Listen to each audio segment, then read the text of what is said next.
¿Qué tal? ¿Cómo están? Bienvenidos a este episodio número 38 de la nueva temporada de Patrimonio Peninsular. Elías, qué gusto saludarte otra vez, de nuevo acá en Ciudad de México. ¿Y qué te parece que finalmente conoces a Julieta, una gran amiga, a quien conozco ya desde hace tiempo, pero finalmente se pueden saludar? Sí, no, muchísimas gracias por la invitación, Julieta. Gracias por recibirnos en estas preciosas oficinas de Gensler. La verdad es que muy emocionado de por fin conocerte en persona, poder platicar un poquito más de toda tu experiencia, de todo lo que conoces.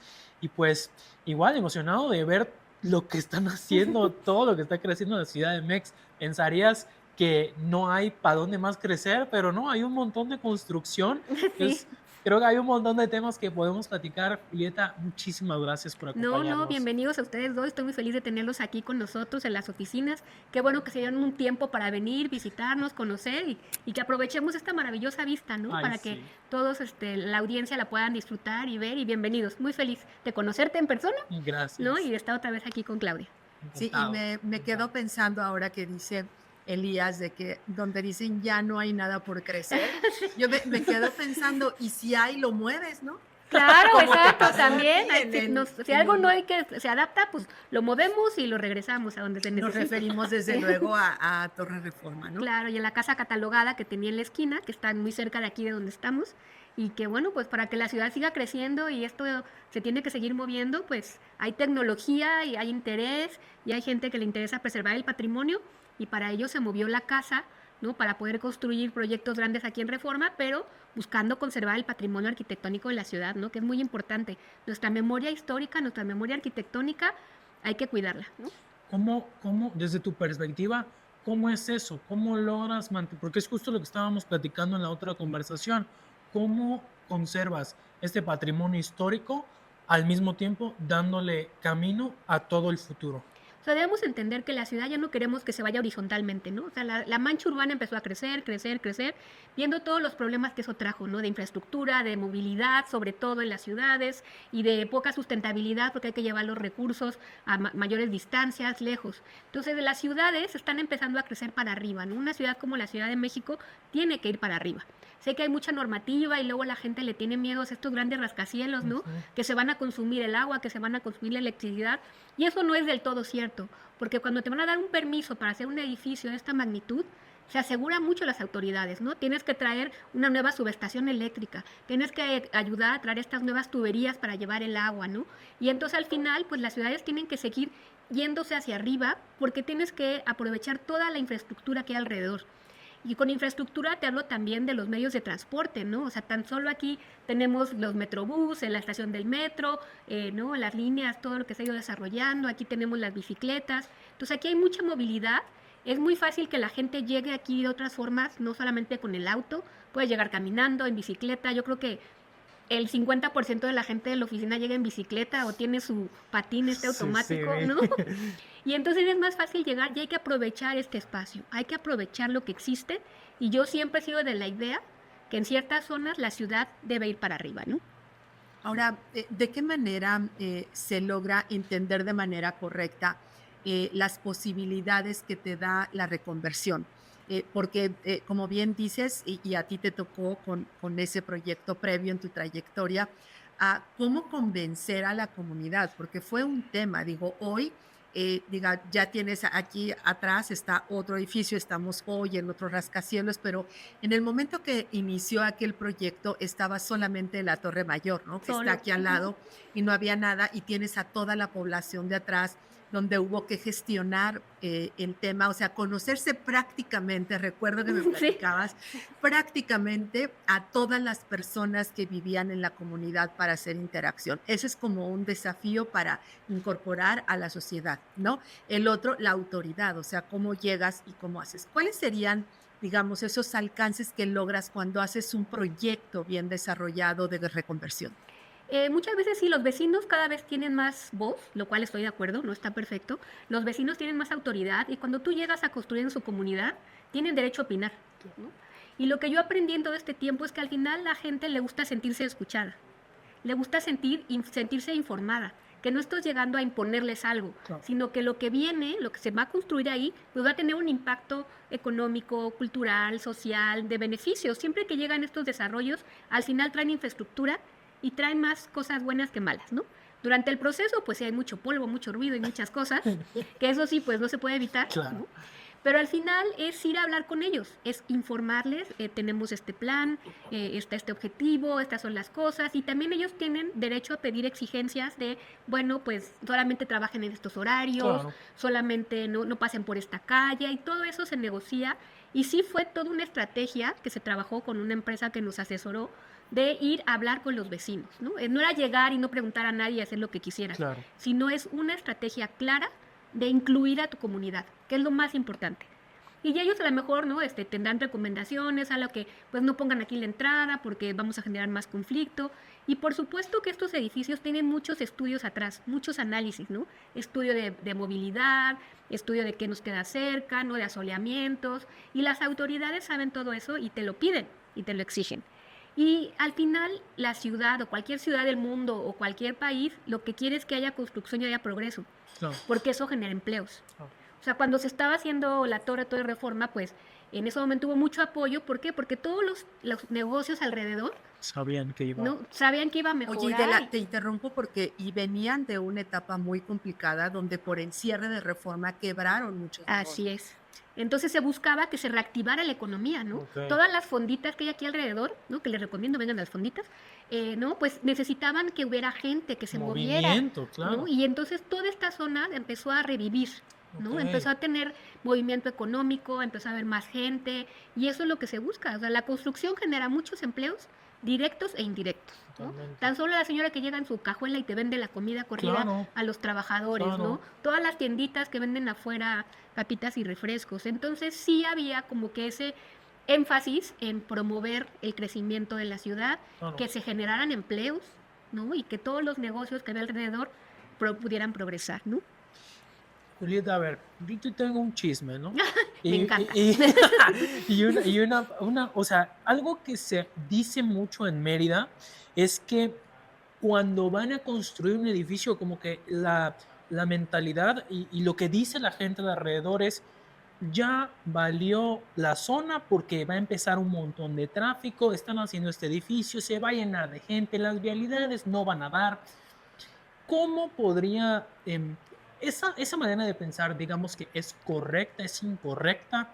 ¿Cuál debería ser la mentalidad que en una ciudad como Mérida, que no está acostumbrada a Ujú. tener edificios, que apenas empiezan a ver edificios grandes? No sé si conocen este proyecto de The Sky, Ujú. no es el primer rascacielos del sur. Esto es, la verdad, se habla muy mal de todos Claro. estos edificios porque piensan que le van a hacer un mal a la ciudad más que un bien. ¿Cuál es tu perspectiva sobre O eso? sea, tienen razón en base a las normativas antiguas que fomentaban el uso del automóvil. Antes, en la Claro. Ciudad de México, el reglamento para permitir cualquier proyecto te exigía un número de cajones exagerado, ¿no? O Ok. sea, bueno, son las normas por oficinas cada 30 metros cuadrados y tal. Y entonces la viabilidad de un proyecto estaba en base a la capacidad de esos estacionamientos. Claro. Imagínate. O sea, el que tuviera más estacionamiento era el que más le daban el permiso. Ok. Y eso lo único que hacía era fomentar el uso del automóvil. Claro. Si tú haces realmente un programa de transporte público o de otra análisis de movilidad alternativa, entonces eso no va a suceder. Si promueves que en todo mundo llegue en coche, porque si yo tengo un lugar donde dejar mi coche, pues lo traigo, ¿no? Claro, claro. Si tengo que andarle dando vueltas a dónde lo dejo en la banqueta, No. pues ya lo pienso y digo, no, y si me voy en bici, ¿no? Claro. Y si me voy en metro, porque ya no tienes dónde dejar tu coche. Claro. Pero si tú facilitas el que todo mundo pueda llegar, tener el coche, pues me voy en coche. Ok. Y te lo digo en mi propio caso, que antes yo en otro trabajo iba en metro y ya cuando no tenía cajones, pues me voy en metro. Cuando me dijeron, ¿puedes traer tu coche? Pues todo el mundo dice, mejor me llevo el coche. Claro. Y es lo que tenemos que buscar, que las políticas de la ciudad dejen de promover el uso del automóvil Ok. y nos dé alternativas de transporte público. A mí me da mucha ternurita escuchar que están preocupados en Mérida y Yucatán porque este desarrollo va a traer tráfico de 20 minutos y me quedo pensando, Sí, no, bueno. Sí. o sea, tráfico de 20 minutos, el de 2 calles aquí en Reforma, con marcha o sin marcha. Para dar la ¿no? vuelta Entradas aquí y en el salidas. semáforo, ¿no? Sí, digo, no le tocó a Elías en esta visita vivirlo, No. pero se portó muy bien la ciudad, nos portamos, Qué bueno, negociamos. qué bueno que ¿no? te estamos Sí, sí, viviendo sí. bien. Qué bueno, qué bueno. Pero sí, creo que indudablemente hablar de progreso es hablar de un progreso que también involucre a la iniciativa privada. Es decir, no solo es la comunidad, es también la iniciativa privada, el desarrollador, Claro. la autoridad, cómo se está comprometiendo, ¿no? Porque creo que se sataniza un tanto a la industria inmobiliaria y entonces nos quedamos con esos vacíos, con esos aparentes. Pasa eso, que a la autoridad, cuando le conviene, porque así se acomoda, sin hablar negativamente, pero así es, cuando conviene, porque se crean esos vacíos, regreso al tema, se crean esos vacíos y entonces cuando es la responsabilidad de la autoridad, no la iniciativa privada, entonces mejor si vamos a darle más impulso a la sociedad y tal y tal. Y la sociedad se han conocido, Julieta, múltiples casos de Sí. organizaciones, asociaciones de vecinos que, pues, ojo, ¿no? Nos tocaba y aquí insisto en eso de los años, pero cuando en la Condesa, cuando colaborabas en otro proyecto, Sí. o sea, los vecinos eran terribles, salían No y dejaban que No, hicieran pero nada. nada. ¿no? ¿Y qué le trajo de bueno a la Condesa en ese momento los nuevos proyectos, reconvertir y todo? Entonces, tomo como preámbulo eso porque me parece que la propia reconversión y darle una nueva vida a las ciudades, en particular Mérida, que tiene mucho edificio antiguo, no necesariamente es malo. Es decir, habrá el que sí pueda estar desarrollado, digamos, teniendo un nuevo uso, restaurarlo de manera correcta, y habrá otros que no. No todo puede ser patrimonio histórico. Totalmente. Yo creo que tú dices una palabra clave que quisiera retomar e ir hacia allá, progreso. O sea, la idea o el concepto de progreso no es el mismo que nos vendieron hace 40 años, no es el mismo que le vendieron a nuestros papás, ¿no? Que era ir, tener tu casita, no tu jardincito y tener que te llegara electricidad. El progreso ahora se mide diferente. La sociedad actual lo que le interesa es, ahora quiero más parques, ¿no? Ahora quiero que me pongas esta central de bicis. Ahora quiero que pueda llegar a mi trabajo caminando en 15 minutos, ¿no? El concepto de la ciudad de los 20 minutos que hemos hablado mucho, que se desarrolla aquí en Gensler, pero es eso. Para mí, ya mi progreso no es que tenga una nueva estación del metro. Mi progreso es que pueda ir caminando a mi trabajo. Que exista la tiendita alrededor, que pueda ir a hacer mi supermercado caminando, que pueda ir al cine o a divertirme en lugares cercanos. Y entonces todo eso ha cambiado. Los jóvenes ya el progreso lo ven diferente porque ya hemos visto tantas cosas que lo que se busca ahora es calidad de vida. Y eso es lo que tenemos que ofrecer ahora y te tienen que buscar tanto gobierno como desarrolladores. Es que la gente quiere eso, comunidad y una mejor calidad de vida. Nadie le gusta estar en el coche 3 horas para llegar a su trabajo. Nadie, ¿no? Yo creo que nadie quiere eso, aunque sea rico, pobre, lo que sea que se dedique, quiere tener su trabajo cerca. Y eso es lo que tenemos que empezar a buscar. Y eso es que las ciudades como Mérida tienen que encontrar ese balance, ¿no? El progreso, como era hace 30 años, pues sí, no era tan bonito, ¿no? Traía problemas y empiezan a llenar de pavimento todo y empiezan a hacer calles. Hoy en día el progreso es una mejor calidad de vida y que todas tus necesidades te queden cerca. Y eso me lleva a que los planes de desarrollo, ¿no? Todos los arquitectos hemos abierto nuestra hojita que trabaja el plan de desarrollo urbano de cada comunidad, pues ¿no? Tenía la zonificación de usos de suelo muy dispersas, ¿no? Entonces aquí va a ser todos los hospitales y hasta acá el residencial. Y yo siempre he abogado que hace falta una revisión de esos planes de desarrollo, porque hace más de 20 años que nadie los toca. Si tú los buscas, son de 1990 y tantos esos planes, y entonces tiene que haber un nuevo acomodo de los usos.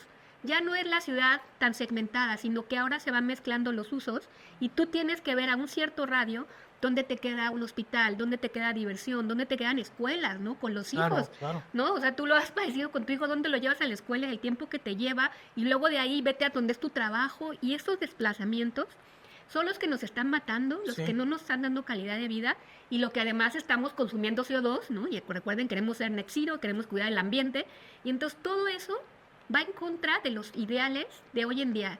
de la gente joven, o no tan joven como yo, pero que buscas una mejor calidad de vida. Y eso es lo que tiene que cambiar, el concepto de progreso, ¿no? Progreso no es que te traigan una industria, que No, antes era así, ¿no? claro. En la época de nuestros papás. El progreso ahora es que haya diversidad de usos y que haya una mayor facilidad de comunicación y desplazamientos.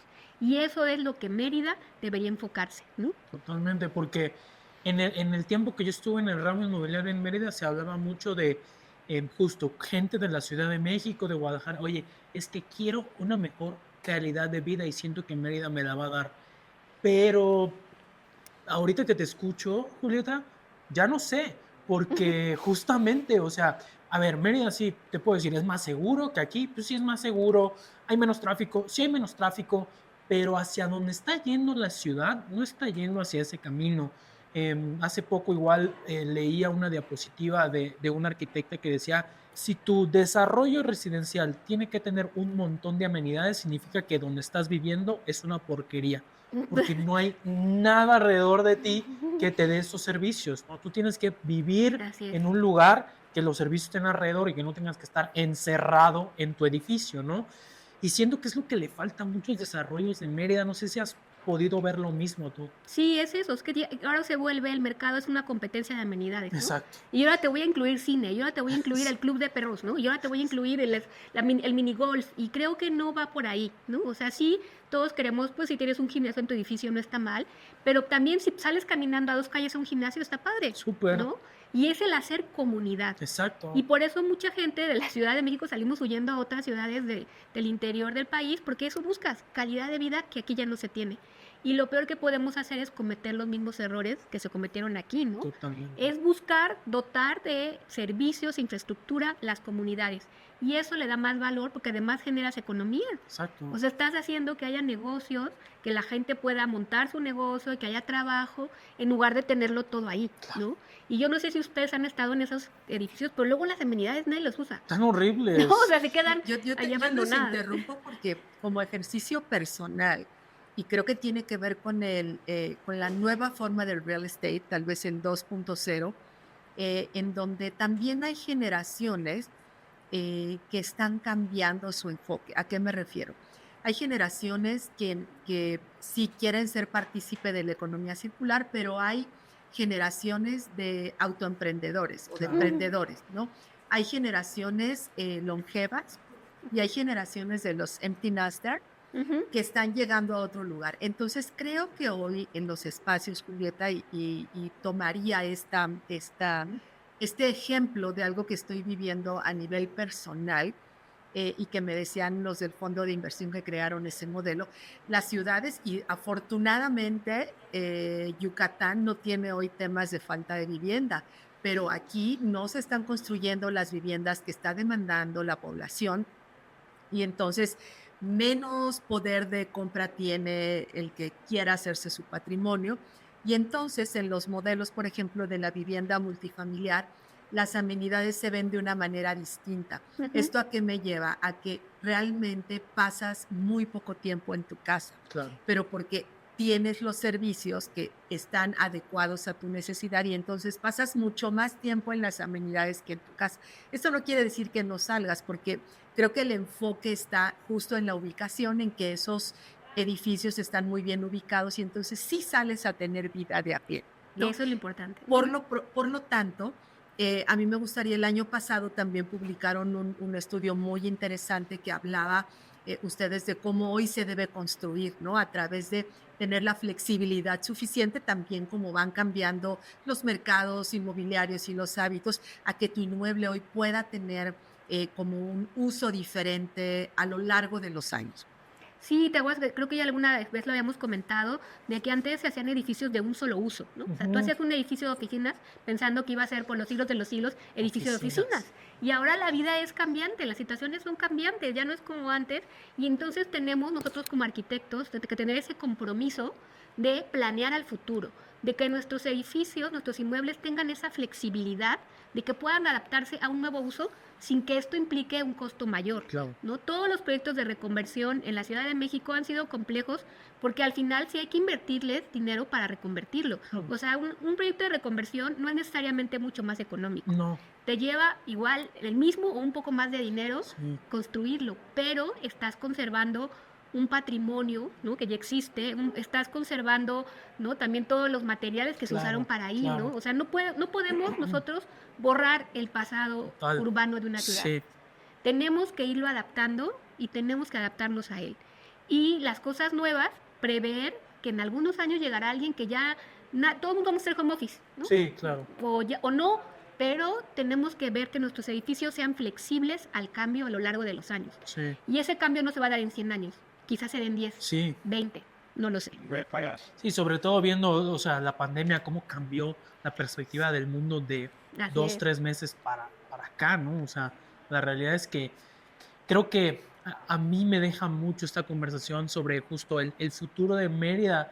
Creo que es muy prometedor, pero al mismo tiempo puede ser muy catastrófico muy rápido, ¿no? Porque justo la balanza en la que estamos en cualquier momento se puede ir hacia un lado negativo si el crecimiento es desmedido, si no tiene control y si no tiene una buena planeación estratégica. Puede convertirse tal vez en siendo como haciendo una analogía como una mancha sin forma.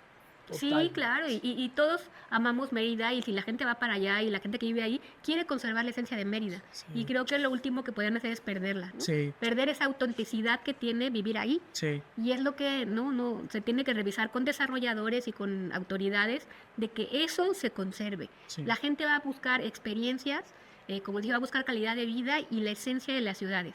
Esa ciudad universal ya no nos gusta, Sí, ¿no? sí, sí. De como que todos queremos ir a vivir cosas diferentes, Sí. incluso para el turismo, pues uno va a Mérida Claro. ¿no? A ver sus casitas, a ver las Claro. calles y tal, y eso no debe perderse, ¿no? Hace unos días platicábamos aquí en este espacio en Patrimonio con Enrique Domínguez y él nos hablaba de cómo, o sea, la reconversión incluso se puede dar en mercados prácticamente nuevos. Bueno, Cancún tiene más de 50, no creo que este año cumple 54, Imagínate. si mal no lo recuerdo, pero por ejemplo, hace 15 años vivió una reconversión, es decir, los hoteles que llevaban 30 años pues dieron paso, por ejemplo, a una de las torres, antes de que hubiera todo este tema de branded residences, Ujú. dieron paso a la reconversión de una torre, un grupo español, Gran Coral, a Emerald, Sí. y ese proyecto, o sea, que valía en ese entonces $2 millones, era guau, así como está costosísimo, y nos platicaba que hoy un edificio un departamento remodelado de ese momento ya estaba en $7 millones, ¿no? Lo cual sí te habla de incluso aunque estés en una zona de playa y todo, que la reconversión es un camino bien llevado. Y la gente, que te digo, siempre está buscando cosas nuevas, siempre está buscando nuevas experiencias, nuevas sensaciones. Y ya el esquema del hotel también es eso, ¿no? O sea, Justo. es buscar algo único, no les gustan cosas repetitivas, y entonces tienes que estarte renovando. Porque si no, yo ya no voy al hotel que me gusta siempre Claro, porque es pues lo no, que mismo, tiene de diferente, ¿no? exacto. Y entonces tienes que estarte renovando, tienes que estarte reinventando, y eso nuestros edificios lo tienen que permitir, ¿no? Tienen que ser flexibles para que sean más sencillos esa renovación y reconversión. ¿Dónde estarían para ir cerrando a esta conversación que no quisiéramos que acabara? Pero bueno, así nos da pie para seguir platicando contigo en otra ocasión, tal vez que nos reciba ahora Elías o alguien Muy de bien, por ya allá estamos listos para ir hasta visitarte. allá. Pero bueno, el punto, o sea, aquí el punto medular es como para ir cerrando.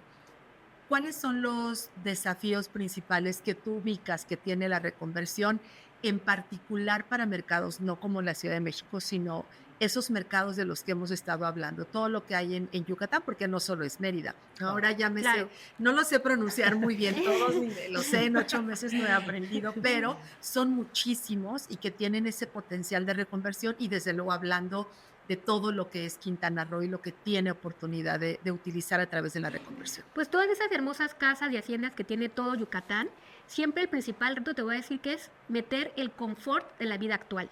Claro, que es todas las instalaciones, claro, ¿no? O sea, meterle toda la infraestructura, desde el, ¿no? El Wi-Fi, de meterle aire acondicionado, meterle el drenaje adecuado, porque muchas veces no fue planeado para eso. claro, O sea, siempre lo complejo de esas casas antiguas es conservar su esencia, pero meterle la comodidad del día de hoy, actual, sí, ¿no? O sea, ahí es, ¿no? Y que le puedas poner ahí la tele, entonces, pues, de dónde traes el cable y lo sí, ranuras, y que no se note, ¿no? Además, quieres la comodidad, exacto, pero que no se note, como que no está ahí. sí, Quiero, sí, le tienes el gran al techo, pero pues, ¿dónde puedo prenderle el aire acondicionado, no? exacto. Y eso es un gran reto que debemos siempre empezar a trabajar y ver estrategias para poderlo meter. Para mí siempre ha sido eso lo difícil, ¿no? Y sí, ahí están los temas estructurales. Bueno, como veíamos, platicamos un momento, en Mérida no tienen sismos y no impacta tanto las nuevas normativas sísmicas, pero sí, ¿no? Las temperaturas, el Sí, confort, siempre, ¿no? El dar la energía eléctrica, ¿no? Tan sí, solo un hotel gasta muchísimo, consume muchísimo, y dónde poner la subestación y que no se vea y que tenga esta experiencia de que estoy viviendo una casa antigua, sí, pero qué con toda la cómodo. infraestructura, pero con que suba mi wifi puede haber Netflix, Claro, ¿no? claro. Si no, ¿qué chiste Sí, tiene? exacto. ¿Con qué te quedas de esto? No, pues con todo, o sea, yo creo que lo más importante es justo cómo conservamos la tradición, la historia, lo que hizo la ciudad, pero abriendo paso al futuro, abriendo paso a lo nuevo, ¿no? O sea, no podemos perder de vista esos dos caminos y creo que es una labor de desarrolladores, también de inversionistas y sobre todo, pues igual del gobierno, de que todos trabajemos en conjunto para realmente hacerlo, porque decirlo es fácil, hacerlo, creo que es lo Sí, más importante. Tú, esto no se hace Julieta, solo, tiene que ser, como sería el de Infonavit, tripartita o multipartita, Claro. pero esto se tiene que hacer en conjunto, nada se Sí, puede hacer solo. o pentapartita, las Sí, lo veces que que sean necesita, necesarias, sí, ¿no? lo que se ¿Qué te necesite. llevas de esta conversación, Julieta? Bueno, me encanta el interés que se tiene, ¿no? En nuestras ciudades, en Yucatán, en Mérida, por hacer las cosas bien, el interés que hay por seguir desarrollando, pero por conservar su esencia, y el estar con ustedes, ¿no? Compartir sí, siempre, ¿no? Siempre las charlas son muy interesantes, nos quedamos con ganas de seguir conversando, sí, pero me encanta esta inquietud de ya que hay de la reconversión, sí. de la preservación del patrimonio arquitectónico de todas nuestras ciudades y más en Yucatán, que es enorme, y este interés, ¿no? Que hay por todos estos temas. Muy bien, pues este fue un episodio más de Patrimonio Peninsular. Los invitamos a que se sumen a esta temporada. Cualquiera que sea la forma, siempre es una gran oportunidad, Elías, Sí, de poder compartir con gente que nos comparte su visión, su conocimiento, su amistad, todo lo que pueda hacer que esta industria tenga una cultura mucho más informada. totalmente, totalmente. La verdad es que contar contigo, Ay, Julieta, no, muchas siempre es gracias, un Diego. privilegio. Muchísimas gracias. Gracias por recibirnos en sus oficinas. Encantados de que nos hayan visto. Síganos en Patrimonio Peninsular, sigan las redes sociales de Gensler. Si tienen alguna duda, algún comentario, por favor déjenlo en los comentarios. Gracias por acompañarnos y nos vemos la próxima semana en otro episodio de Patrimonio Peninsular. Hasta luego. Hasta la próxima. Hasta luego.